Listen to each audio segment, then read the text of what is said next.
Assalamualaikum warahmatullahi wabarakatuh, saudaraku semuanya dari Sabang sampai Merauke.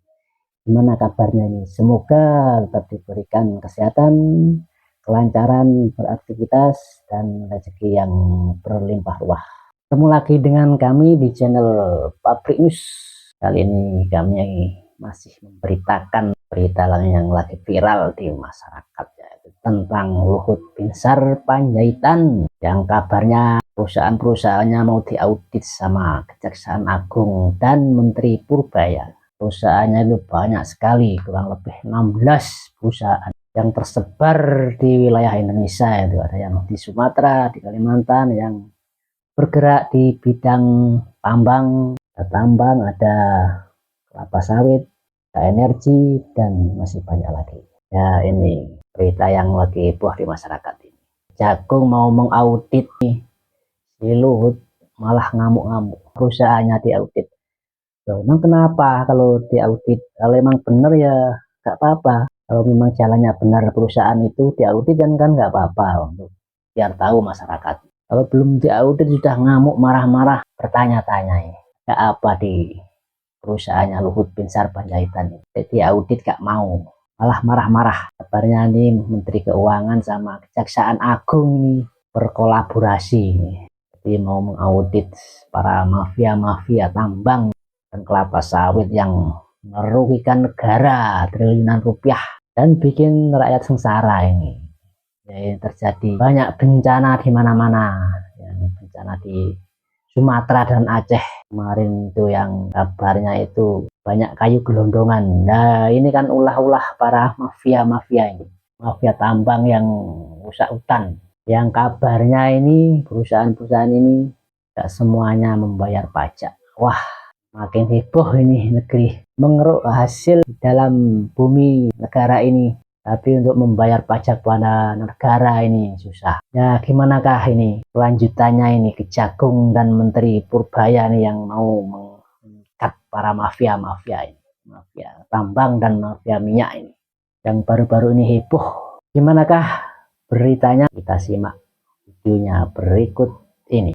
Rekam citra satelit 2016 hingga 2025 menunjukkan masifnya pembukaan lahan di Sumatera Utara. Wahana Lingkungan Hidup Indonesia atau WALHI Sumatera Utara mencatat dalam 10 tahun terakhir, 2.000 hektar hutan di Sumatera. Luhut Panjaitan berkonflik dengan Menteri Pertahanan Syafri Syamsuddin hal ini karena Menteri Pertahanan Syafri Syamsuddin tidak mendukung Luhut Panjaitan saat Luhut Panjaitan akan diaudit oleh Menteri Keuangan Purbaya Yudi Sadewa, melainkan Syafri Syamsuddin mendukung Menteri Keuangan Purbaya Yudi Sadewa. Gokil Purbaya sangat nekat dengan menyatakan siap mengaudit kekayaan Luhut Binsar Panjaitan terkait dugaan keterlibatan PT Toba dalam kasus penggundulan hutan di Aceh dan Sumatera. Langkah berani yang langsung menyita perhatian publik dan memicu tuntutan transparansi ke masyarakat, dan disertai dengan himbauan agar prosesnya dijalankan dengan sangat hati-hati karena isu ini sangat sensitif. Masyarakat jangan takut, hukum di Indonesia sudah tegas. Tokoh besar seperti Luhut Panjaitan siap kami periksa jika melakukan tindakan korupsi, bahkan siap dipenjara dan berurusan dengan hukum di Indonesia, karena hukum di Indonesia bukan mainan, dan semua sama di mata hukum di Indonesia yang sudah mulai tegas.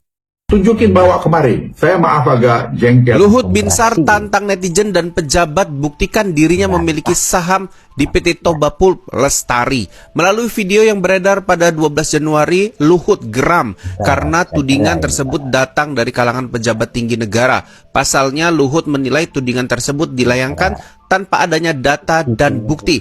Jangan asal tuduh, tidak elok. Itu asal tuduh. Menurut saya kampungan itu, ujar Luhut. Kok siap? Saya minta dipanggil kok. Saya nggak ada nggak siap kalau itu. Jadi jangan challenge saya perkara. Sepanjang saya nggak salah, saya akan hadapi siapapun dia. Ya, tentara saya keluar. Ya, saya baru reuni kemarin dengan prajurit-prajurit saya yang terjun kami 40 tahun di lalu tim-tim. Ya, saya menghadapi kematian di situ, saya nggak takut apa lagi. Di pertengahan tahun 2000, ketika Gus Dur menjabat sebagai Presiden RI, beliau pernah berkata, suatu saat, 25 tahun lagi, Indonesia akan memiliki Menteri Keuangan yang berani dan mampu mengungkap para mafia korupsi, bahkan melawan orang-orang kuat sekalipun. Kini, 25 tahun kemudian, ucapan itu seolah menjadi kenyataan. Di tengah maraknya kasus korupsi yang mencoreng negeri, muncul sosok yang berani bersuara, tanpa takut pada tekanan dan kekuasaan. Apakah ini yang dulu dimaksud Gus Dur? Apakah ramalannya benar-benar terbukti hari ini? Masyarakat pun bertanya, apakah yang dimaksud Gus Dur adalah Pak Purbaya? Atau sosok lain yang kini tengah melawan korupsi dengan gagah berani? Satu hal yang pasti, perjuangan melawan korupsi belum selesai. Dan kebenaran akan selalu menemukan jalannya. Maju. Sebagai yang paling tua di ruangan ini, saya pikir saya tidak akan rela melihat kalau ada yang mempersulit itu. Dengan segala kemampuan yang ada sama saya pasti bulldozer. Karena saya mempertaruhkan apa momentum yang sudah baik ini tidak boleh dihambat oleh siapapun. Ya, saya garis bawahi, tidak mau ada satu orang pun yang menghambat. Karena apa? Ini bukan pekerjaan baru hari ini, bukan setahun ini. Sudah berjalan selama 8 tahun kita rawat sampai pada titik ini. Jadi jangan sampai ada konflik of interest. Saya ulangi, konflik of interest yang kita buat. Saya akan turun dengan kewenangan saya untuk membuat Anda susah. Kalau Anda bermain-main dengan itu tadi, jadi saya titik betul itu. Tapi kalau Anda berbuat salah, yang menurut saya juga akan ikut nanti bulldozer Anda karena Anda membuat negeri ini susah. Akankah Luhut diperiksa dalam polemik banjir Sumatera? Kalau rakyat bisa diperiksa, kenapa pejabat tinggi tidak? Aparat penegak hukum, mulai dari Satgas Penertiban Kawasan Hutan hingga Kejaksaan Agung, didesak untuk memeriksa Ketua Dewan Ekonomi Nasional, Luhut Binsar Panjaitan. Desakan ini muncul terkait dugaan kepemilikan PT Toba Pulp Lestari, perusahaan yang disebut-sebut berkontribusi pada kerusakan lingkungan dan banjir di Sumatera Utara. Aktivis lingkungan menegaskan, penyelidikan tak boleh berhenti di atas kertas.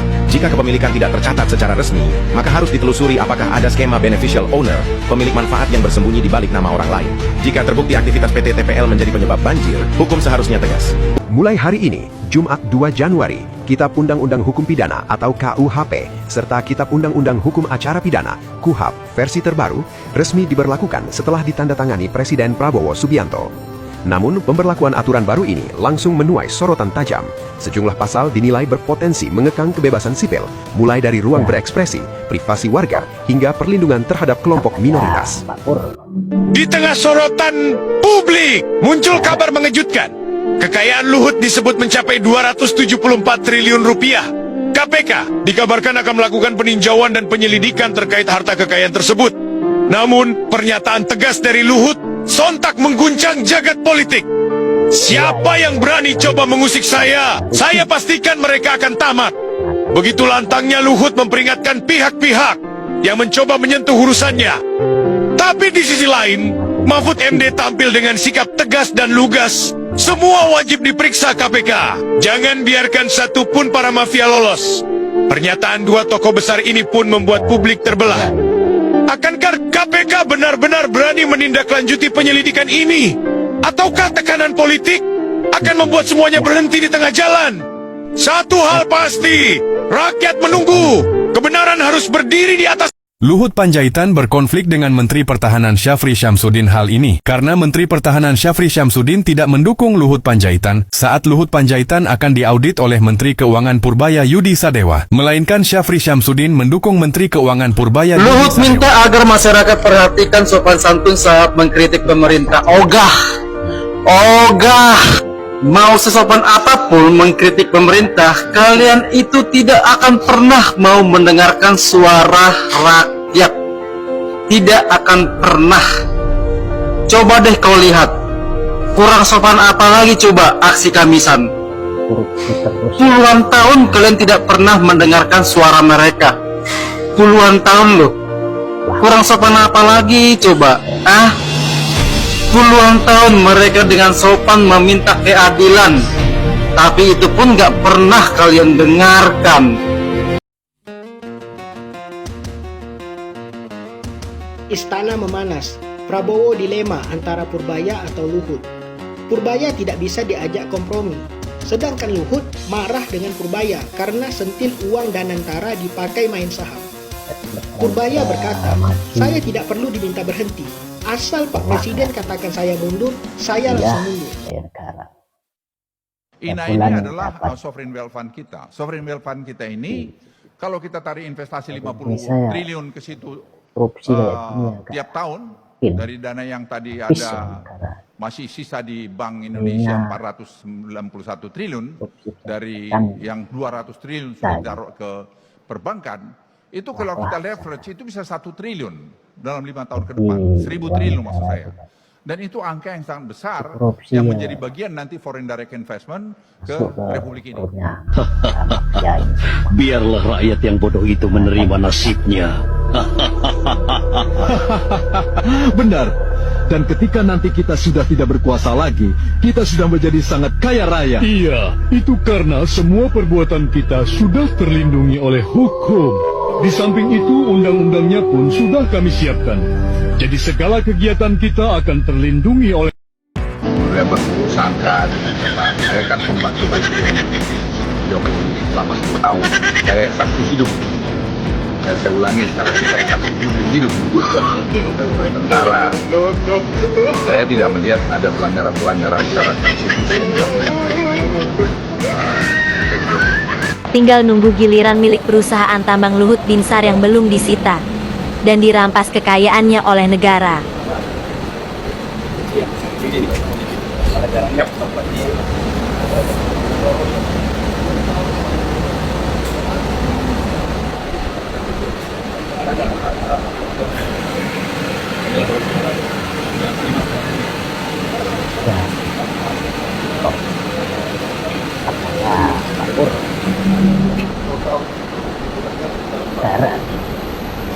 Baik, saudara-saudara sekalian, rekan-rekan media yang saya hormati, pagi hari ini saya ke Bangka. Tadi bersama-sama kita menyaksikan penyerahan rampasan negara dari perusahaan swasta yang melaksanakan pelanggaran hukum, ya, illegal mining, tambang tanpa izin di kawasan PT Timah,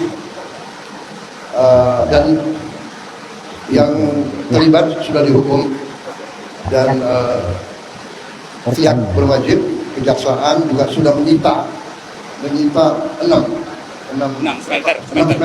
smelter. Dan di tempat-tempat smelter itu sebagaimana kita lihat sudah ada tumpukan tanah jarang dan juga ingot-ingot timah. Nilainya dari 6 smelter dan barang-barang yang disita mendekati 6 sampai 7 triliun. Tapi tanah jarang yang belum diurai mungkin nilainya lebih besar, sangat besar. Tanah jarang, monoksid itu 1 ton itu bisa ratusan ribu dolar, ya. Monoksid, padahal total diketemukan limbahnya puluhan ribu ton, mendekati 40.000 ton. Kita bisa bayangkan kerugian negara dari 6 perusahaan ini saja, kerugian negara total, ya, potensi 300 T. Kerugian negara sudah berjalan 300 triliun. Ini kita hentikan. Saya ucapkan terima kasih kepada aparat, ya, Panglima TNI, Angkatan Laut, Bakamla, Bea Cukai, semua pihak yang telah bergerak dengan cepat sehingga bisa diselamatkan aset-aset ini, dan ke depan berarti ratusan triliun itu bisa kita selamatkan untuk rakyat kita. Jadi saya sampaikan penghargaan teragung semua petugasnya, pada pejabat-pejabat semuanya. Ini suatu bukti bahwa pemerintah serius, kita bertekad untuk membasmi penyelundupan, membasmi illegal mining, membasmi semua yang melanggar hukum. Kita tegakkan dan kita tidak peduli siapa ada di sini. Saya kira itu dari saya, ya. Investasi yang membanggakan, saya minta diteruskan, ya. Jaksa Agung, Panglima TNI, Bea Cukai, Bakamla, teruskan. Kita selamatkan kekayaan negara untuk rakyat kita. Saya kira itu dari saya. Terima kasih. Terima kasih. Terima kasih, Bapak. Breaking news, anak Purbaya sepil dalam penyebab banjir Sumatera. Saham ini langsung anjlok. Dan ternyata yang melakukan pengundulan hutan di Sumatera adalah PT Toba Pulp Lestari. Siapa yang punya PT Toba Pulp Lestari? Bapak Luhut. Bapak Luhut deh. Seberapa besar kekayaan dia? OMG.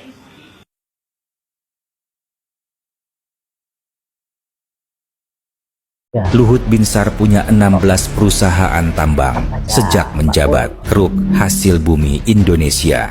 Mantan Menteri Koordinator Investasi dan Kemaritiman Luhut Binsar Panjaitan telah memiliki 16 perusahaan tambang sejak awal pemerintahan Jokowi berkuasa. Mulai dari batu bara, minyak bumi, kelapa sawit, nikel, emas, tembaga, hingga pasir kuarsa dimiliki PT Toba Bara Sejahtera sebagai perusahaan induk. Dari 16 perusahaan tambang tersebut, beberapa merupakan perusahaan bersama dengan keluarga Solo. Berikut perusahaan tambang pria asal Batak Toba yang setiap tahunnya mampu mendapat keuntungan 1 triliun dari mengeruk hasil bumi Indonesia.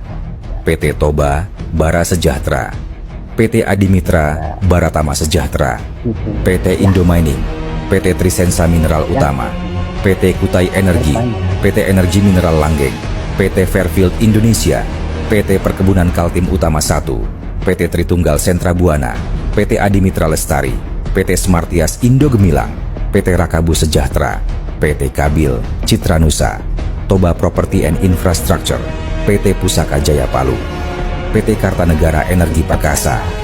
Dengan jabatan dan kewenangannya, semua bisnis Luhut berdiri dan mendapatkan konsesi tanpa perlu melihat dan mengecek apakah lokasi penambangan masuk kawasan konservasi atau tidak. Dengan kekuasaannya, pria asal Batak ini langsung mencengkeram semua urusan energi dan pertambangan.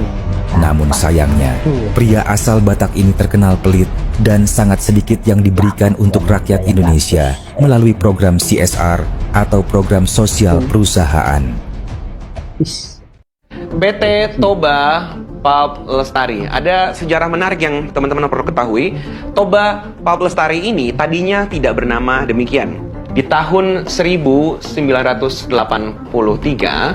di era Presiden Soeharto, di saat itu di mana konsesi lahan yang berhak menentukan adalah dari pusat pemerintahan di Jakarta, tiba-tiba saja PT Indorayon mendapat hak konsesi lahan di area sekitaran Danau Toba atau yang kita kenal di Tapanuli Utara sekarang ini. Itu menimbulkan konflik yang luar biasa karena banyak masyarakat adat setempat, bahkan tetua-tetua adat, sepuh-sepuh adat yang memang sudah menempati tempat itu bahkan jauh sebelum kemerdekaan Indonesia, terpaksa harus tersingkirkan dari tanahnya karena alasan tidak memiliki izin dan karena alasan bahwa hak izin ini diberikan oleh presiden secara langsung. Dan masyarakat tidak bisa menolak apapun karena lawannya adalah pemerintah. Konflik ini terus berlanjut sehingga pada tahun 1998 saat Orde Baru runtuh, kesempatan ini dimanfaatkan oleh masyarakat adat setempat untuk melakukan protes dan aksi besar-besaran menutup PT Indorayon. Aksi ini tercatat dalam sejarah dan dikenang oleh masyarakat setempat sebagai aksi yang sangat heroik. Dan agar konflik tidak berketerusan karena sudah menimbulkan pertumpahan darah, Presiden Abdurrahman Wahid memutuskan sebuah sikap yang sangat tegas, yaitu menutup PT Indorayon. Bukan hanya izinnya, tapi menutup perusahaannya. Sebuah sikap yang sangat diapresiasi oleh warga setempat, tapi sayangnya di era pemerintahan Megawati Soekarno Putri, izin kembali diberikan dengan syarat PT Indorayon mengubah namanya menjadi Toba Pulp Lestari.